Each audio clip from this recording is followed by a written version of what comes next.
Gostaria de convidar os amados irmãos a se colocarem de pé, abrir suas Bíblias para Tiago, a Epístola de Tiago, capítulo 2. Vamos ler a partir do versículo 14 até o versículo 26. Epístola de Tiago, o capítulo 2, os versículos 14 ao versículo 26. Assim nos diz a palavra do Senhor. Meus irmãos, qual é o proveito se alguém disser que tem fé, mas não tiver obras? Pode acaso semelhante fé salvá-lo? Se um irmão ou irmã estiverem encarecidos de roupa e necessitados do alimento cotidiano, e qualquer dentre vós lhes disser: ide em paz, aquecei-vos, fartai-vos, sem contudo lhes dar o necessário para o corpo, qual é o proveito disso? Assim também a fé, se não tiver obras, por si só está morta. Mas alguém dirá: tu tens fé, eu tenho obras. Mostra-me essa tua fé sem obras, e eu com as obras te mostrarei a minha fé. Crês tu que Deus é um só? Fazes bem. Até os demônios creem e tremem. Queres, pois, ficar certo, ó homem insensato, de que a fé sem as obras é inoperante? Não foi por obras que Abraão, nosso pai, foi justificado quando ofereceu sobre o altar o próprio filho Isaque? Vês como a fé operava juntamente com as suas obras. Com efeito, foi pelas obras que a fé se consumou. E se cumpriu a escritura, a qual diz: ora, Abraão creu em Deus, e isso lhe foi imputado para a justiça, e foi chamado amigo de Deus. Verificais que uma pessoa é justificada por obras e não por fé somente. De igual modo, não foi também justificada por obras a meretriz Raabe, quando acolheu os emissários e os fez partir por outro caminho? Porque assim como o corpo sem espírito é morto, assim também a fé sem obras é morta. Podemos assentar, que o Senhor Deus aplique estes versículos em nossos corações e fale através da sua palavra a cada um de nós aqui presente. Bem, irmãos, continuando o nosso assunto a respeito da fé, nós vamos falar a respeito dos frutos da fé. E esta passagem aqui fala muito bem a respeito destes frutos. Se olharmos aqui para o versículo 14, o Tiago, dirigindo-se aos irmãos, ele diz: meus irmãos. Note bem isso. Isso tem que ficar bem registrado na nossa mente. Ele está dizendo meus irmãos. Ele não está dizendo meus pastores, meus missionários, né? Ele está dizendo meus irmãos. Então isso é dirigido para toda a irmandade. Eu já digo isso já de princípio, porque é para o que vai vir depois. Um ou outro irmão não ficar pensando: não, mas isso aqui é trabalho do pastor, não, isso aqui é trabalho do missionário. Aqui está falando com você. Você é um irmão, então essa mensagem é para você. Você é uma irmã, então essa é uma mensagem para você. Isto é para ti, isto é para mim. Meus irmãos, qual é o proveito se alguém disser que tem fé, mas não tiver obras? Pode acaso semelhante fé salvá-lo? Note aí que esta é uma pergunta retórica cuja resposta nós já sabemos. Qual é a resposta? Não. Pode acaso semelhante fé salvá-lo? O que o Tiago está dizendo aqui é que uma declaração desprovida de frutos não salva ninguém. Então uma pessoa pode dizer: eu tenho fé, eu tenho muita fé. É isso que a gente ouve por aí, as pessoas dizendo que tem fé em Deus. Eu tenho muita fé em Deus. Mas o que adianta essa declaração de fé se a gente não vê os frutos? Por exemplo, lá em Mateus, o capítulo 7, Evangelho de Mateus, o capítulo 7, e o versículo 21, o Senhor Jesus Cristo, lá no Sermão do Monte, ele disse que naquele dia, ali, muitos vão dizer: Senhor, não é? E ele diz aqui no versículo 21, nem todo que me diz Senhor, Senhor, entrará no reino dos céus. Mas note bem, mas aquele que faz a vontade de meu Pai que está nos céus. Então, uma mera declaração que tem fé, eu tenho fé, esta mera declaração, destituído de obras, de frutos, não salva absolutamente ninguém. E aí o Tiago, ele gosta de dar exemplos, gosta de ilustrar, de demonstrar, e aqui no versículo 15 ao versículo 17, ele dá uma ilustração disto. Note o que ele diz aí. Ele diz assim: se um irmão ou uma irmã estiverem carecidos de roupa e necessitados do alimento cotidiano, e qualquer dentre vós lhes disser: ide em paz, aquecei-vos, fartai-vos, sem contudo lhes dar o necessário para o corpo, qual é o proveito disso?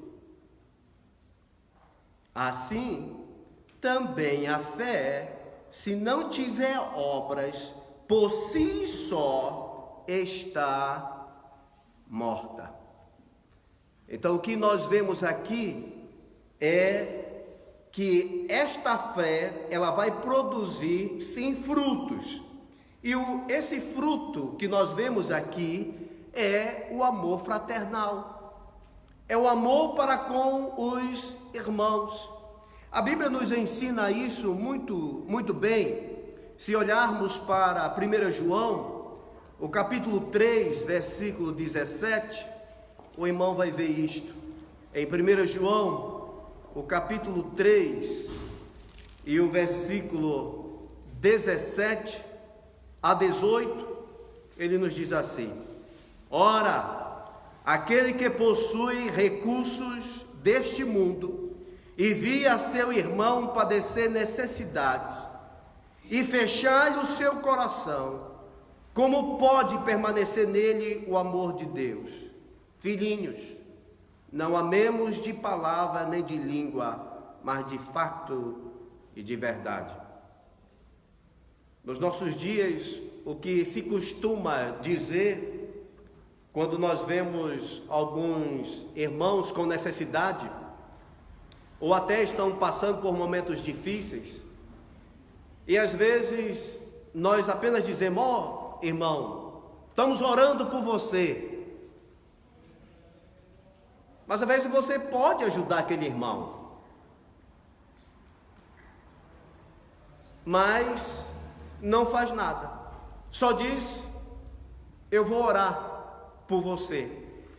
É claro que se tiver ali algumas coisas que você não pode fazer, temos que orar uns pelos outros. Agora é bem interessante, irmãos, que toda vez que você se dedica em orar por uma determinada coisa, geralmente o Senhor Deus, Ele vai tocar no teu coração para suprir aquela necessidade. Vamos dar um exemplo. Lembra quando Jesus Cristo olhou para a multidão e Ele viu aquela multidão que estava ali andando como ovelha que não tem pastor? E disse que Ele ficou com compaixão, não foi? E aí Ele olhou para os discípulos e disse o quê? Ele diz: a seara na verdade é grande, né? Os trabalhadores são poucos. Aí o que Ele diz?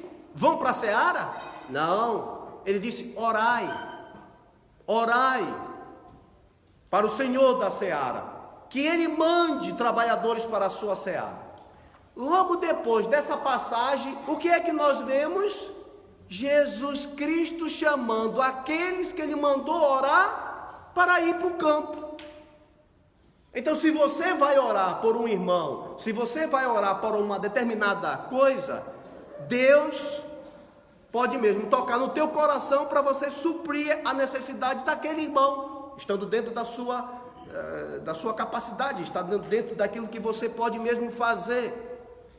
Porque quando eu oro, eu estou demonstrando que eu tenho algum interesse naquilo, e eu gostaria que aquilo fosse resolvido de alguma maneira. Então, às vezes eu tenho recursos que eu poderia ajudar aquele irmão, mas eu me limito apenas em dizer: olha, vamos ficar orando. Mas você sabe que você poderia ajudar, que você poderia fazer. E é isso que o Tiago está dizendo. O que adianta? O meu irmão está aí necessitado e eu vou dizer: olha, vá em paz, Deus te abençoe, te farte. Vamos ficar aqui orando pelo irmão. Mas você poderia fazer algo, mas não faz. Então ele está dizendo: do que adianta isto? Isto não adianta absolutamente nada. E por isso João diz: devemos amar de fato e de verdade, não apenas de língua.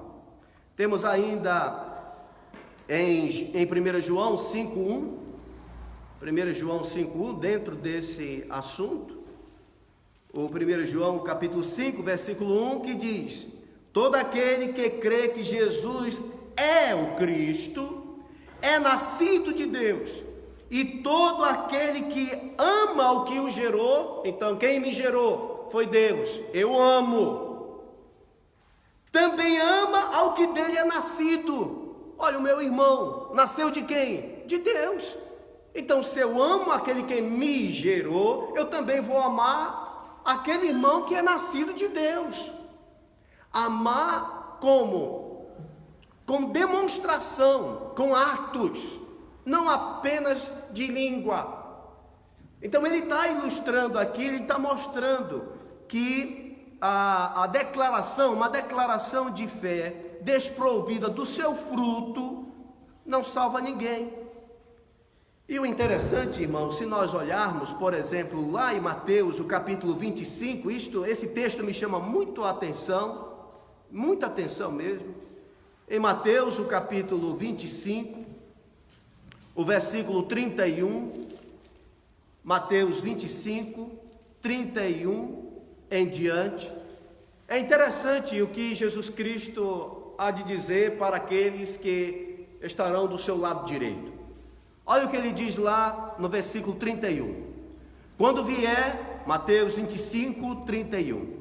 Quando vier o Filho do Homem na sua majestade e todos os anjos com ele, então se assentará no seu trono da sua glória, e todas as nações serão reunidas em sua presença, e ele separará uns dos outros, como o pastor separa dos cabritos as ovelhas. E porá as ovelhas à sua direita, mas os cabritos à esquerda. Então dirá o rei aos que estiverem à sua direita: vinde benditos de meu Pai, entrai na posse do reino que vos está preparada desde a fundação do mundo.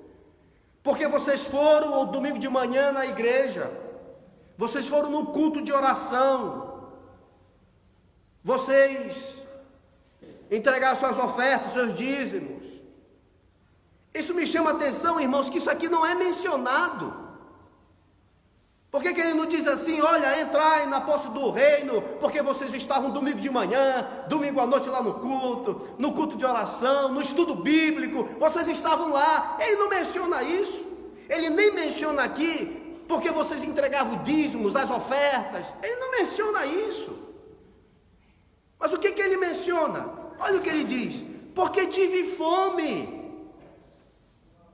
e me deste de comer, tive sede, me destes de beber, era forasteiro e me hospedastes, estava nu, me vestistes, enfermo e me visitastes, preso e fostes ver-me.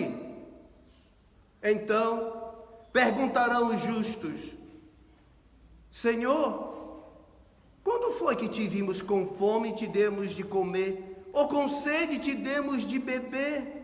E quando te vimos forasteiro e te hospedamos, ou nu e te vestimos?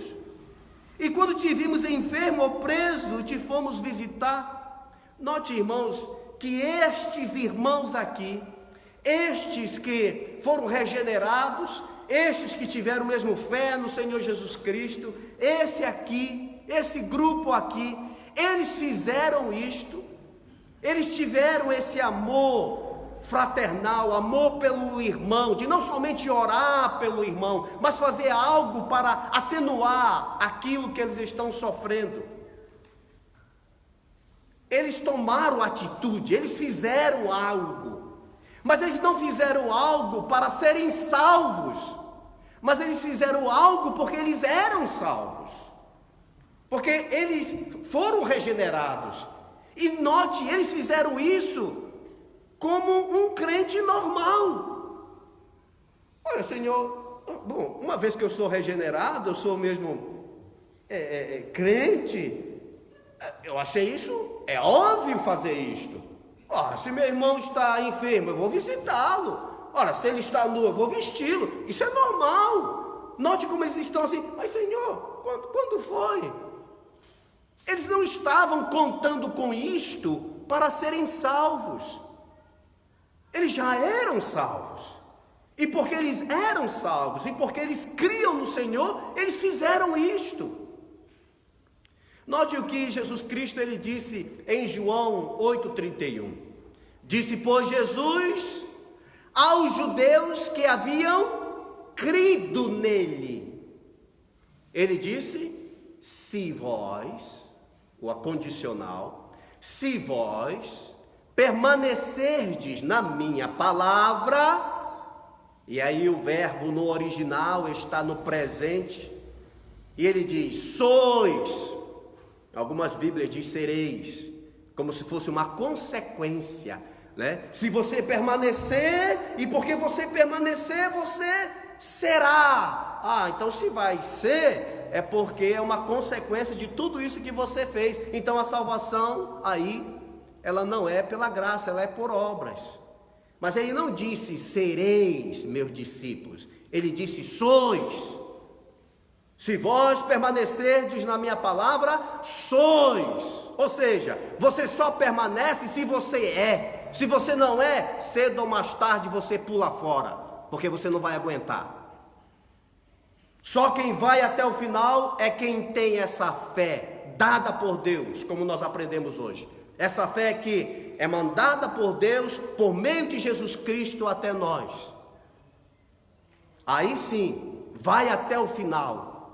Não para sermos, mas porque nós somos. Porque, como disse São João, eles saíram do nosso meio, entretanto não eram dos nossos. Então note bem aqui, o fruto da fé deve ser demonstrado através do quê? Do amor fraternal. O que adianta você dizer que tem fé, mas você não ama o irmão? Note lá no dia do juízo, ele está dizendo isso, estive nu, me vestiste, eu estava preso, você foi lá. Mas o que acontece às vezes, irmãos? Dentro da igreja, nós vamos para a igreja, parece que o pessoal já está torcendo que a pregação acabe, que é para ir almoçar ou fazer uma outra coisa e tal. Mas nós nos reunimos para quê? Para nós termos um convívio, para nós termos comunhão. Mas às vezes o que acontece? Um irmão nem conhece o outro, já está dentro da igreja há muito tempo, nem sabe do que o outro está passando. como é que você vai dar assistência a um outro irmão se tu nem para conversar com ele? Você não tem tempo. Parece que é contaminado assim, a gente vê, por exemplo, aqui na Europa, uma correria nesse sentido, né? Cada um cuidando da sua própria vida. É uma coisa assim muito individual. Essa aqui é a minha vida, essa aqui é a minha privacidade, isso aqui é meu jeito. Às vezes nem pergunta do outro, porque não é a privacidade dele, o que eu vou perguntar? Não. E aí, às vezes isso está dentro da igreja. Nós temos tentado fazer assim, lá na igreja, em Beja, o quê? Pelo menos o primeiro domingo do mês, por exemplo, depois do culto, ter ali um cafezinho, um chá, um sumo, alguma coisa, só uma desculpa para nós pararmos um pouquinho e termos um convívio, entendeu? E conversarmos, porque como é que eu vou me abrir, como é que eu vou contar minhas necessidades para um outro irmão que eu nem tenho intimidade com ele? Mas para eu ter intimidade com ele, eu tenho que conversar. Mas alguém na igreja tem tempo para conversar? Você chega, alguns já chegam atrasados, chega, senta ali, ouve a pregação, bom, eu já fiz o meu trabalho de crente, vou para casa. Você acha que está fazendo alguma coisa? Envie para a igreja. Nós não fomos salvos, irmãos, para ficar vindo à igreja. Eu não estou dizendo que você fique na sua casa, mas nós vemos para a igreja para quê? Para louvar o Senhor, para termos comunhão, para estar congregado. A Bíblia mesmo diz, não deixei de vos congregar, Hebreus 10, 25. Mas eu vou estar congregado e eu vou fazer o quê? Eu vou conhecer os irmãos. Lembra que a igreja primitiva é dito que não havia necessitados. Por que não havia? Porque o pessoal sabia da vida dos irmãos, entende? Olha, o irmão está com necessidade, olha, o outro está assim, olha, vamos nos reunir. Tá? Hoje, cada um por si, Deus por todos. Se você está mal, o problema é teu. O máximo que eu vou fazer é orar. Qual é o teu pedido aí, irmão? Tá bom, a gente vai orar pelo irmão aí e tal. É mais ou menos o que é feito. O Tiago está dizendo assim, o que adianta? O que adianta? E às vezes eu fico pensando que a pessoa não quer ter um convívio, que é para não saber o problema do outro, porque vai já me envolver. Então nem quero conhecer. Então isso é muito individual, está muito isso, individual, cada um com a sua vida. E a gente não vê essa comunhão. Tem fé? Tens fé? Mostra com um fruto chamado amor fraternal, amor pelo irmão. A Bíblia diz que nós devemos amar o irmão como Cristo nos amou. Eu gosto mais dessa assim, sabe? Não tem aquela primeira que diz, amai-vos uns aos outros, né? Amai como você ama a si mesmo, né? Amai ao próximo como a si mesmo. Mas às vezes o cidadão não ama nem ele mesmo. Como é que ele vai amar o outro? E por isso Jesus Cristo vai dizer, amai como eu vos amei. Aí sim, porque ele me amou quando eu não estava interessado por ele. Ele me amou e veio atrás de mim quando eu não queria saber nada dele. Ele me amou. Esse que é um amor desinteresseiro. Não é muitas vezes desse amor que às vezes tem mais interesse, ou para aquele irmão tem mais alguma coisinha, vamos aqui conversar com ele. Aquele não tem nada, não quer nem fazer amizade com esse, né? Vamos aqui e tal, quer ser amigo mais daqueles, mas o que eu vou poder ajudar esse aí? Aquele mais necessitado do que eu vou poder ajudar. Lembra-se, irmãos, que mais bem-aventurado é dar do que receber. Esse é o mais bem-aventurado. Então o que adianta dizer que tem fé, mas que não tem esse amor fraternal, que não ama o irmão, que não tem interesse pelo irmão, que não tem interesse pelo outro?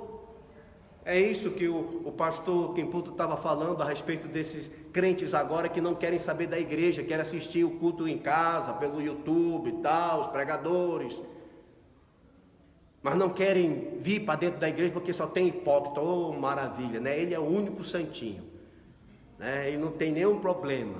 Como o pastor disse, ele que é o grande problema. Ele é um dos problemas. Não entende mesmo o que é uma vida, o amor fraternal. Como é que eu vou ajudar o meu irmão se eu não sei nada a respeito dele? Eu não converso com ele, eu não tenho tempo para ele. Então é isso que o Tiago está dizendo aqui. Mas aí ele prossegue no versículo 18. mas alguém dirá. Note que ele usa aqui essa diatribe, né, que é, você cria um personagem aí fictício, né, como alguém está perguntando, você responde, e aqui ele faz essa declaração, mas alguém dirá, e ele diz, tu tens fé, é ele que está falando, Tiago que está falando para um outro, tu tens fé, e eu tenho obras, mostra-me essa tua fé, sem obras, sem as obras, e eu com as obras te mostrarei a minha fé. É claro que aqui o Tiago não está dizendo que obras são essas, que frutos são estes, ele não diz. Ele diz que ele vai mostrar a fé dele através das obras que ele pratica. A gente fica assim pensando, que obras seriam essas? Que obras seriam essas? A gente tem alguns textos bíblicos, irmãos, assim, com respeito a esse tipo de obras aqui que imaginemos que o Tiago pratica. Por exemplo, se nós olharmos para Romanos capítulo 6, Romanos o capítulo 6 e o versículo 19, Romanos 6, 19, Romanos 6, 19 e depois o 22, primeiro 19 diz assim, 6, 19, Romanos, falo como homem por causa da fraqueza da vossa carne, assim como ofereceste os vossos membros para a escravidão da impureza e da maldade para a maldade, assim oferecei agora os vossos membros para servirem ao quê? A justiça. Então, qual é o fruto dessa fé aí? Ora, se eu creio, eu vou fazer obras de justiça. Esse é um fruto, obras de justiça. E para o que mais? Para a santificação. Eu creio em Deus? É verdade isto? Como é que eu posso demonstrar isso com as minhas obras? Fazendo obras de justiça, me santificando, procurando uma vida de santificação. Lembra o que Pedro disse?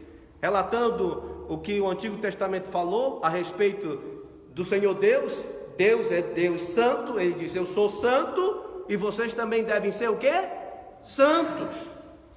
Nós fomos chamados, irmãos, para a santificação, viver uma vida de santificação.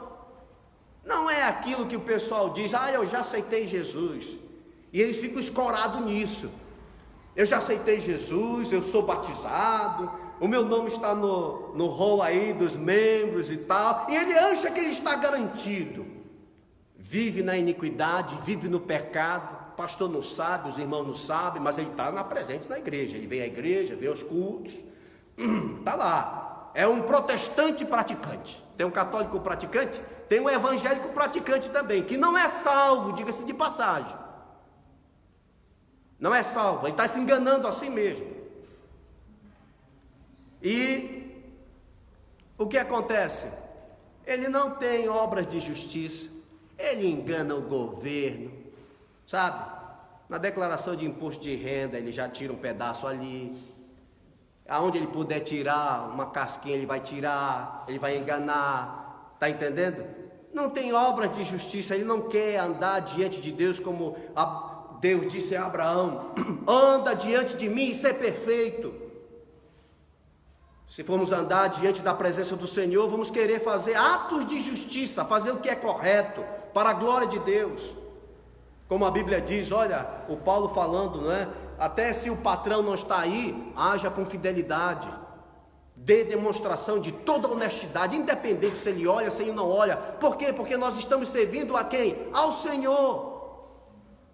Então o fruto da fé aí, essas obras de justiça, mas também uma vida de santificação. Note aí em 1 João, o capítulo 3 e o versículo 7, mais a respeito dessa santificação, de viver uma vida separado para o Senhor Deus. 1 João, capítulo 3, versículo 7 até o versículo 10, olha o que ele diz: Filhinhos, não vos deixeis enganar por ninguém. Geralmente a gente se engana com aquilo que parece que é, não é? Eu nunca, vou lhe dizer uma coisa, eu nunca me enganei com o incrédulo nunca me enganou. Eu espero dele tudo. Mas eu vou lhe dizer que eu já fui enganado por muitos crentes. Porque eu achava que ele não ia fazer isso. Eu achava que ele não ia me mentir. Eu achava que ele não ia me enganar. Com o incrédulo eu não me engano. Eu só me engano com o crente. Por que será? Por quê? Não vos deixeis enganar por ninguém. Eu só me engano com aquilo que parece ser verdadeiro. Eu nunca me engano com algo que eu vejo que não está. Olha, essa aqui é uma nota de 50 euros. Eu olho, é 5 reais. Não queira me enganar, não vai me enganar. Agora, se for parecida a 50 euros, você pode até me enganar. Então ele diz, não deixeis enganar por ninguém. Aquele que pratica o quê? A justiça. É justo assim como ele é justo. Aquele que pratica o pecado procede do diabo. Não importa se ele diz que é crente, que ele tem fé, que ele vai à igreja, que é batizado. Não quero saber disso. Porque o diabo vive pecando desde o princípio. Para isso se manifestou o Filho de Deus, para destruir as obras do diabo. Todo aquele, note o que ele diz, todo aquele que é nascido. E o que você vê? Você vê pessoas que dizem ser crentes. Daí nasceu esse negócio aí de dizer que o crente perde a salvação. Mas sabe por quê? Porque as pessoas estão olhando o externo. Eles estão olhando uma declaração. Ele foi lá, aceitou Jesus como pastor. Ele foi lá, eu vi ele ser batizado, dirige lá no culto, faz uma oração bonita e tal. Mas você sabe se ele nasceu de novo? Você pode dizer, ele nasceu de novo? A Bíblia é bem claro e diz que Deus conhece os seus. Eu posso me enganar. Você pode se enganar, mas Deus não. Ele está dizendo aqui que todo aquele que é nascido de Deus não vive na prática de pecado. E o que acontece? Muitos que se dizem crentes vivendo aí na prática do pecado. A gente ouve, talvez agora o número já cresceu, mas antigamente era dito que no Brasil tem 25% aí da população são evangélicos e tal. Então por que ainda tem corrupção por lá?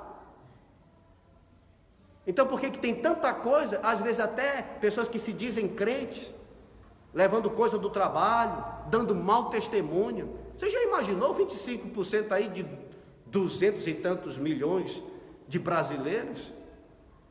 Mas às vezes nós não vemos isso, só é aquele nome, sabe? Assim como o católico vai aí na missa dele, o evangélico também vai lá para a igreja dele, assiste lá e tal, mas não tem nada a ver, não foi regenerado, não nasceu de novo, vive na prática do pecado. E o pastor nem sabe quase da vida dele, porque ele passa uns 45 minutos para chegar na igreja, a igreja é grande, muita gente para cuidar, mas aí está lá, vai lá tomar ceia, participa lá dos grupos e tudo. Gente que estão dentro da igreja, mas não fazem parte da igreja, estão indo para o inferno, porque eles acham que vão para o céu por uma mera profissão. Eu aceitei Jesus, meu nome está lá no rol dos membros. Nem sabe ele que está indo para o inferno e está enganando a si mesmo. Porque eu não sou salvo porque eu fui lá aceitar Jesus na frente, eu me batizei, o que é isso? Mas porque um dia eu fui regenerado pelo Espírito Santo, e a partir daquele momento a minha vida mudou. Como aquele cego que causou confusão, o pessoal olhava, olha, é aquele cego? Aí o outro diz, não, mas se parece com ele. Você começa a confundir as pessoas. Lembra o Paulo? O pessoal, será que ele está na fé mesmo? Porque mudou completamente. Tem pessoas que dizem que aceitaram a Jesus, não mudou nada. Uma vez no Brasil, chamando a atenção de uma irmãzinha, olha minha irmã, esse tipo de vestimenta assim, olha minha irmã, a gente já está aí andando de cabeça, olhando para o céu, para não olhar assim para baixo, a mulherada assim, né? Aqui dentro da igreja, a irmã numa situação dessa e tal, a irmã disse assim, pastor, eu sempre me vesti desse jeito, Aí eu disse: nunca se converteu não?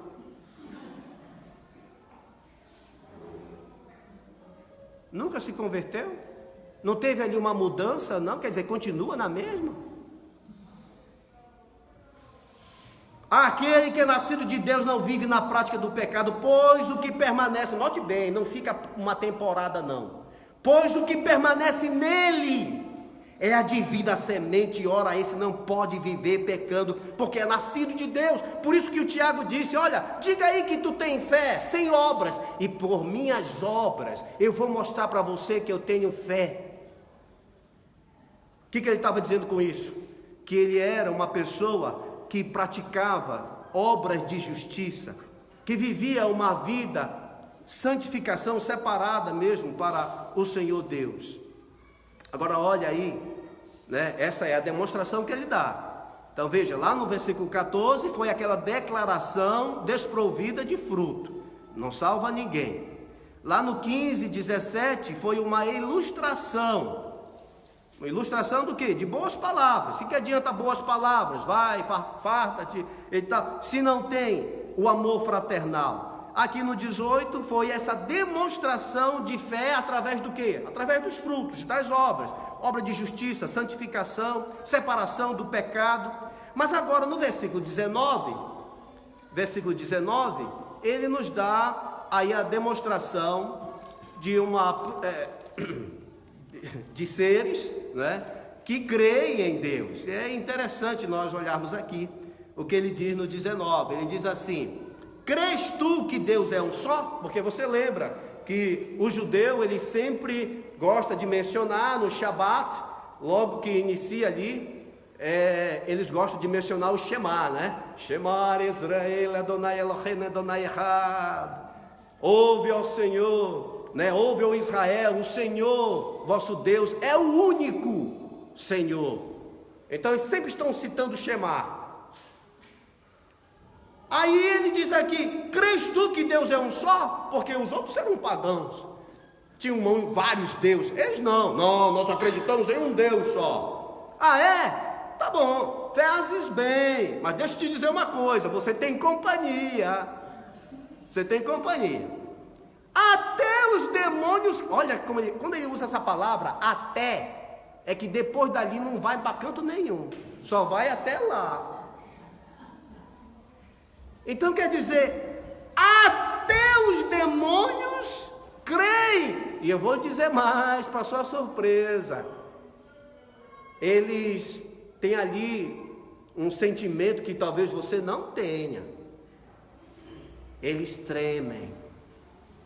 Muitos dizem que creem em Deus, mas não tremem. Eu vou lhe dizer, os demônios creem, e eu vou lhe dizer que eles tremem. Eles creem em um único Deus. Mas irmãos, eu vou um pouco além aqui, não eu mesmo, mas a palavra do Senhor Deus, a respeito dos demônios. Se você olhar lá para Mateus capítulo 8, versículo 29, Mateus 8,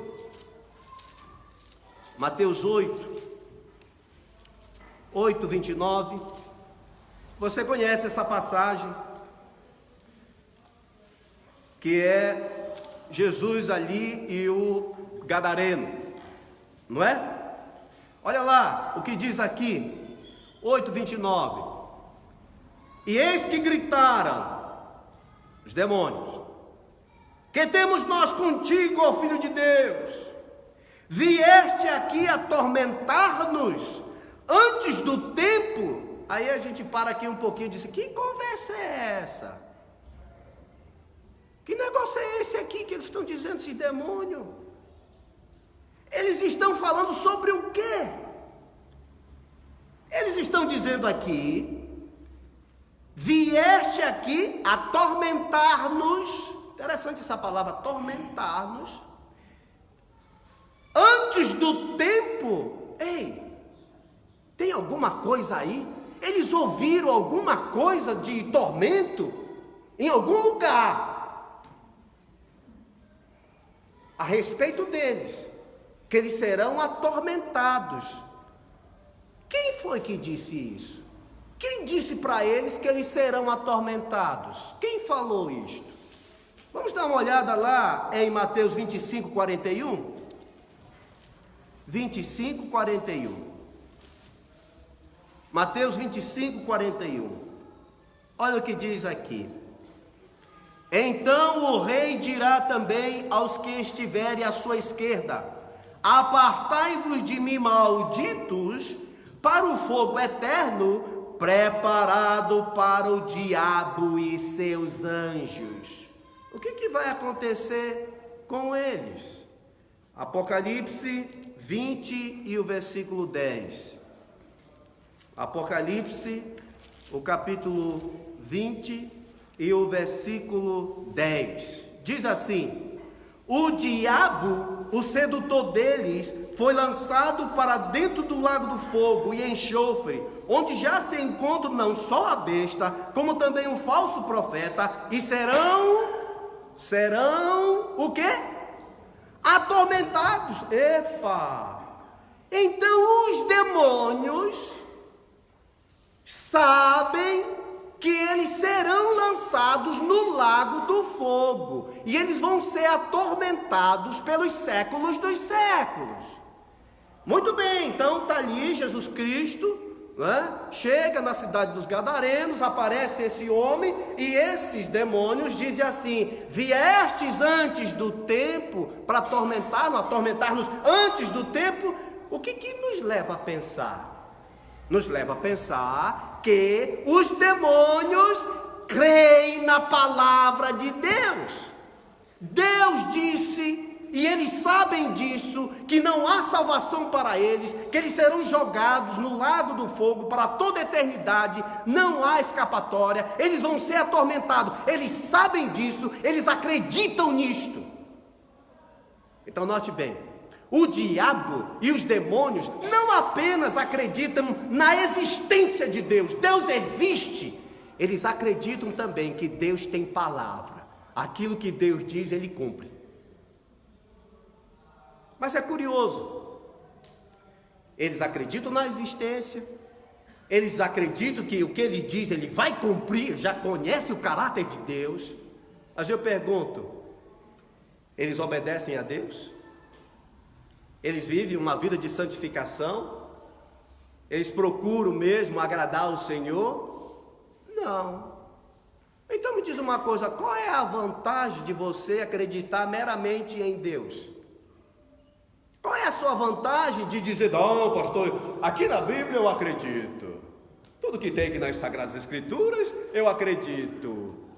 Você não é melhor do que os demônios, nesse particular. Tu acredita? É. Mas me diga uma coisa, a sua conduta, a sua vida, é uma vida de santificação? É uma vida de amar os irmãos incondicionalmente? É uma vida na prática da justiça, sem viver na prática do pecado?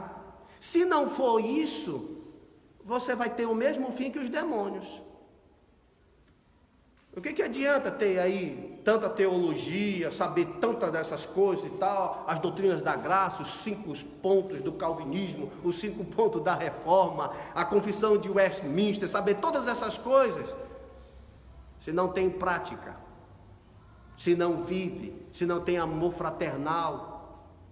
Lembra que naquele dia ele não vai dizer assim: entrai-vos aqui, né, ao reino, porque você sabe os 5 pontos, tem a confissão de Westminster memorizado.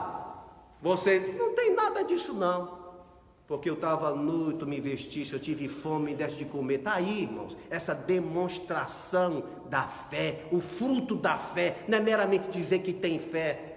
Por isso Tiago diz: mostra-me aí a tua fé sem obras, e eu pelas minhas obras, pela minha maneira de viver, vou mostrar para você que eu tenho fé. Os demônios não são assim, eles creem em Deus, acreditam até na palavra de Deus, Deus tem caráter, Ele vai cumprir a sua palavra, e disseram isso para Jesus, mas eles não procuram santificação, não procuram viver nada. Aí o Tiago, ele vai terminar dando 2 exemplos. Ele vai dar dois exemplos aí. Note Tiago, aí no capítulo 2, agora o versículo 20 a 24. Do 20 a 24, ele vai dar aí um exemplo de fé que foi Abraão. E depois, lá no versículo 25 e 26, ele vai dar o exemplo de Raabe, aquela prostituta. É curioso que o Tiago, ele parece que está usando o extremo, não é? Ele toma de um lado Abraão. Já imaginou? O grande Abraão, nosso pai Abraão, homem de fé, amigo de Deus, né?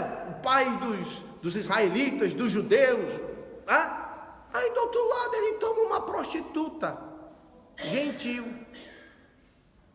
Mas é curioso que ele toma esses dois exemplos e mostra que os dois têm que fazer uma mesma coisa. Não importa se você é judeu ou se você é gentil. Se você tiver fé sem obras, você não vai para o céu. E aí ele diz, versículo 20: queres, pois, ficar certo, ó homem insensato, de que a fé sem as obras é inoperante? Vou te dar um exemplo. Não foi por obras que Abraão, nosso pai, foi justificado quando ofereceu sobre o altar o próprio filho Isaque? Irmãos, essa passagem aqui dá um tempinho. Mas eu sei que nós não temos esse tempo para analisar bem. Eu vou resumir aqui. Veja só, ele está dizendo aqui que o Abraão foi justificado quando ofereceu sobre o altar o próprio filho Isaque. 22. Vês como a fé operava juntamente com as suas obras, e com efeito foi pelas obras que a fé se consumou. Agora, se você der uma olhada no versículo 23, ele menciona o que está escrito lá em Gênesis, o capítulo 15. Ele diz, e se cumpriu a escritura, a qual diz, ora, Abraão creu em Deus, e isso lhe foi imputado para a justiça. Quando é que diz isto? Que Abraão creu em Deus? Isso é dito lá no Gênesis capítulo 15, versículo 6. É interessante que, depois disto, lá no capítulo 16, versículo 16, que é do nascimento de Ismael. Então note bem, Deus disse para ele, olha, e creu Abraão em Deus, isso foi imputado como justiça. Isso é no 15:6. No 16 é o nascimento de Ismael, e ele disse assim, e Abraão tinha 85 anos quando Ismael nasceu. Então isso quer dizer que quando Deus disse a respeito de Abraão que ele teve fé e foi imputado, isso foi, irmãos, 15 anos antes de Isaque nascer. Porque a Bíblia também nos fala, no Gênesis 22, 12, que Abraão era da idade de quantos anos quando Isaque nasceu? Não era 100? Ora, 85. Eu estou colocando 85, mas se calhar era com 84, que isso foi dito a respeito dele. E se for mais antes, só aumenta a idade. Então de 85 para 100 nós temos 15. Só que quando Deus fez essa prova com Abraão, o Isaque não era recém-nascido, não era? Quantos anos ele tinha? Note, Abraão tem aí, depois que foi dito que ele teve fé e tal, foi imputado, passaram-se aí 15 anos, no mínimo, talvez mais. Agora Isaque já cresceu. Tem quantos anos quando ele foi levado lá para ser sacrificado no Monte Moriá? Mais ou menos. O Isaque tinha o quê? 10 anos? 12, 13? Quantos anos? Agora vamos colocar no mínimo 10, tá? Tem 15 para lá. Mais 10 para cá são 25 anos. Estou colocando por baixo. O que eu quero dizer com isso? Ele está resumindo isso aqui, irmãos, o versículo 21 a 22, mais ou menos 25 anos. Ou seja, o Abraão creu no Senhor. E como que isso foi provado? 21, não foi por obras que Abraão, nosso pai, foi justificado quando ofereceu sobre o altar o próprio filho Isaque? Vês como a fé operava juntamente com as suas obras? Com efeito, foi pelas obras que a fé se consumou. Então a fé foi lá no passado e as obras foi no futuro. A fé foi lá no passado, eu creio. Voltando um pouquinho, quando ele tinha mais ou menos 75 anos, nós estamos falando lá de Harã. Quando seu pai morreu, ele saiu. Ali tem 75 anos. Mas nós sabemos por Estevão que Deus já tinha um chamado quando ele estava lá em Ur dos Caldeus. Ele saiu de Ur dos Caldeus, parou em Harã. E só saiu depois que o pai morreu. Não sabemos quanto tempo ele passou. Então essa chamada aí é até um pouco antes dos 75 anos. Ele obedeceu. Então ele ouviu, creu no Senhor. Qual foi a prova que ele creu? Ele deixou a sua casa, ele foi embora, partiu sem saber para onde ia. Hoje não, os missionários querem saber. Me diga uma coisa, é lá para Portugal, é? É para Portugal? Me diga uma coisa, tem shopping lá perto? Posto de saúde? Como é que se dá lá o negócio lá? O missionário quer saber tudo hoje, né? Interessante que Deus não fez isso com Abraão. Hoje os missionários estão uma tristeza. Querem saber como é que vai ser? Então, eu tenho que ter garantia. Qual foi a garantia que Deus deu para Abraão? Sai da tua terra e da tua parentela e vai para uma terra que eu vou te mostrar. Senhor, peraí um pouquinho. É para o norte, para o sul? Para onde é que é esse negócio? Olha, eu estou aqui com Sara. Tem mais um sobrinho aqui. Como é que vai ser isso? Quais são as garantias aí que eu tenho? Não tem nada disso, não tem pergunta não. O que ele está falando aqui sobre Abraão é que Abraão mostrou esse fruto da fé, que é o quê? A obediência sem questionar, sem perguntar, obedecer sem questionar, sem perguntar, sem por que isso, por que aquilo, mas isso e aquilo. Ora, você não tem fé não? Não acredita? Não é Deus que está te chamando? Alguém me diz, eu estou assim pensando, vai para o campo, mas eu fico, como que vai ser o sustento e tal? Meu irmão, diga uma coisa, Deus está te chamando? Tá, então não se preocupa com isso, Ele vai dar o jeito dele. Ele não está te chamando? Ele vai te sustentar. Não, mas eu queria aqui algumas garantias. Meu amigo, então Deus não está te chamando não.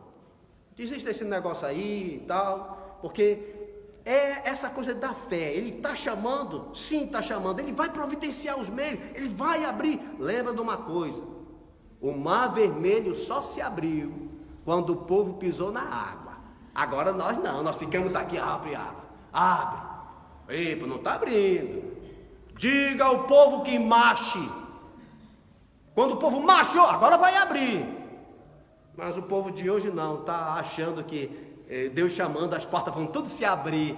O apóstolo Paulo disse, olha, está aí uma grande porta se me abriu, e há muitos adversários. Eles pensam que a porta que Deus abre não tem adversário nenhum. Então aqui nós vemos a obediência por parte de Abraão.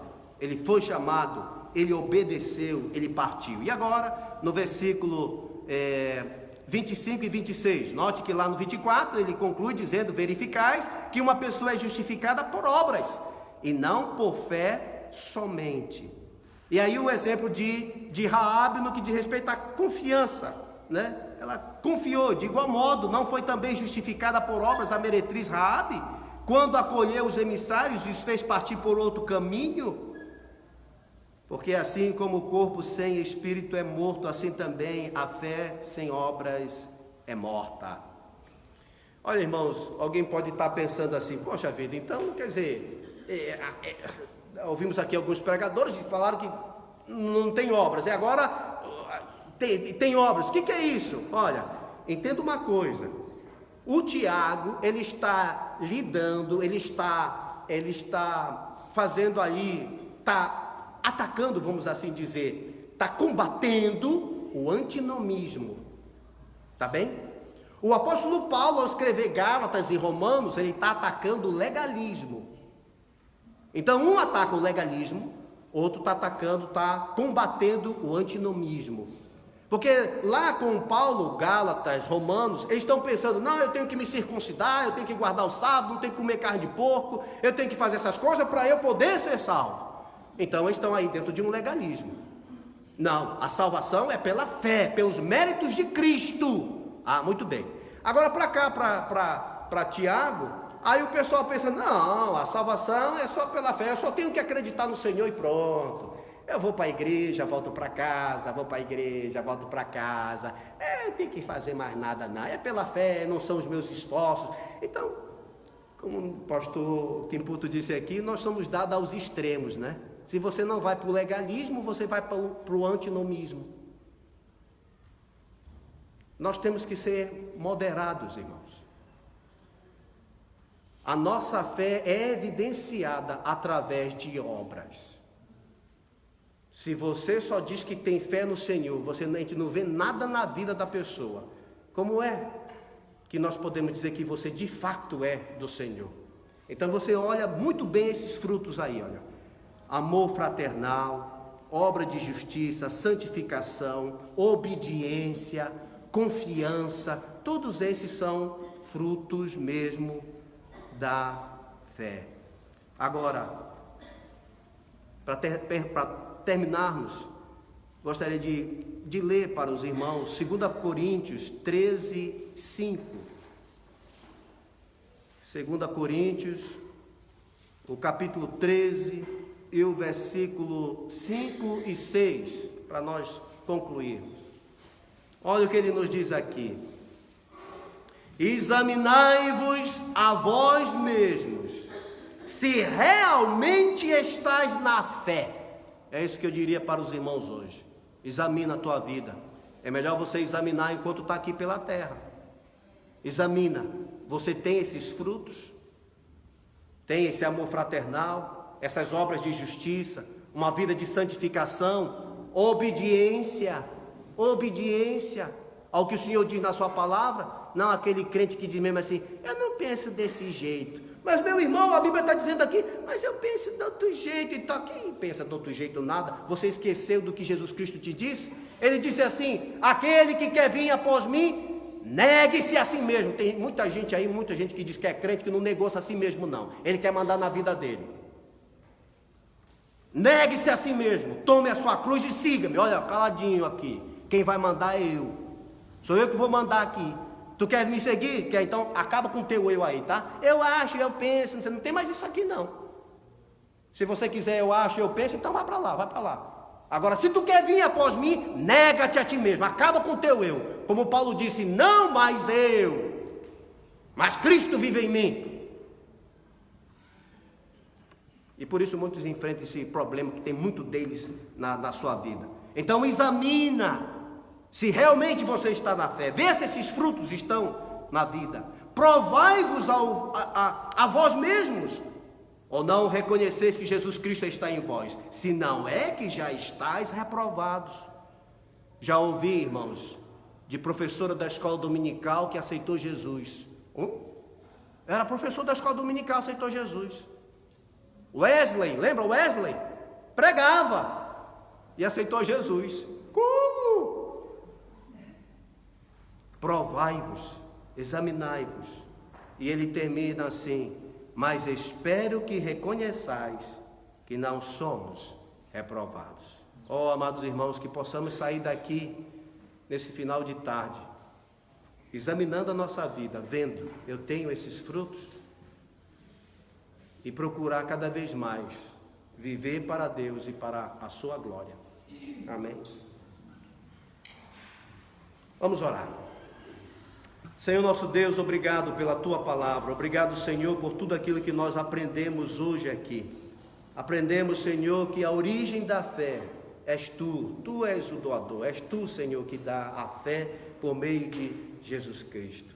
Temos aprendido, Senhor, que devemos viver mesmo para Ti, devemos demonstrar que temos fé em Ti através desse amor fraternal, dessas obras de justiça, uma vida de santificação e obediência, Senhor, que isso vai comprovar que de fato nós temos fé em Ti. Ajuda-nos, Senhor, leva-nos aos nossos lares, debaixo da Tua santa paz, no nome de Jesus. Amém.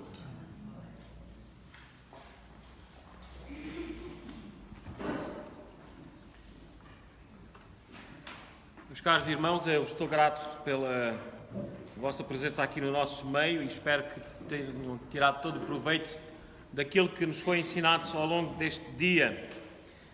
Se quiserem continuar a orar por este Ministério da Fé Evangélica e também saber dos seus eventos, o próximo evento que nós vamos ter então será na Igreja Evangélica de Beja, no dia 21 de setembro, e começa também pelas 10h30. São 3 pregadores, o tema será a vida cristã, o início da vida cristã com o pastor Elias Lima, que acabou de pregar, o pastor Samuel Quimputo vai estar a falar sobre o andar do cristão, e o pastor Herbert Fernandes, da Igreja Evangélica de Hebron do Brasil, vai estar a falar acerca da armadura de Deus. São 3 pregadores e depois também haverá então mesa redonda para perguntas e respostas. Fiquem um pouco mais, convivem um pouco, agradeço a vossa presença, que Deus vos abençoe e vos proteja na viagem que têm de fazer de volta até aos vossos lares, e obrigado por tudo e até uma próxima.